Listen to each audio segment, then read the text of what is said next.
Hello, my name's Amanda Wilkinson and I'm line manager and a therapist at NEATS. I'm with my colleague Fran Kerr, who is the Managing Director of NEATS.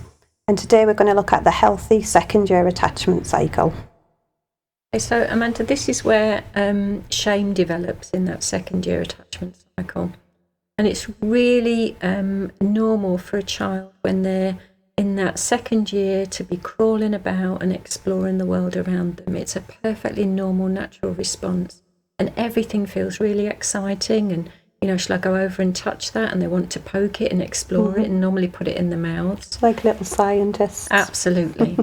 So a baby will go crawling off or wandering or toddling off, and it'll find something really interesting. So when my kids were very young, it was the video. And what they would do is they would go over to the video recorder and they'd want to put something in it because it's a hole and they want to poke it and prod it. And you'd take them away and go, no, and you'd move them gently out the way. And then, 2 minutes later, it's very exciting, that hole. So back they'd go again and they'd be poking things back in it and I'd be going, no. And of course, we're all human. After about 4 or 5 times, I'd be going, no. And you'd see the little ones just dip their head into shame like that.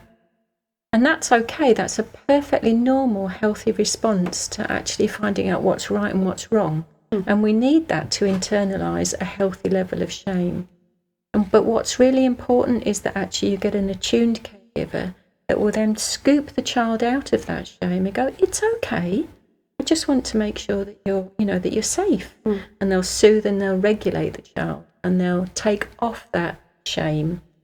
And if that doesn't happen, then actually the child ends up with a toxic level of shame and will internalise that it's not what I've done that's wrong, I'm the bad one. So unfortunately we find lots of our children have had that experience where they've either been left to be sat in that shame or been told, you just sit there until you think about what you've done. So they've not been pulled out of that. Yeah. And so they end up with this really big pot of shame and this really negative internal working model. Thank you.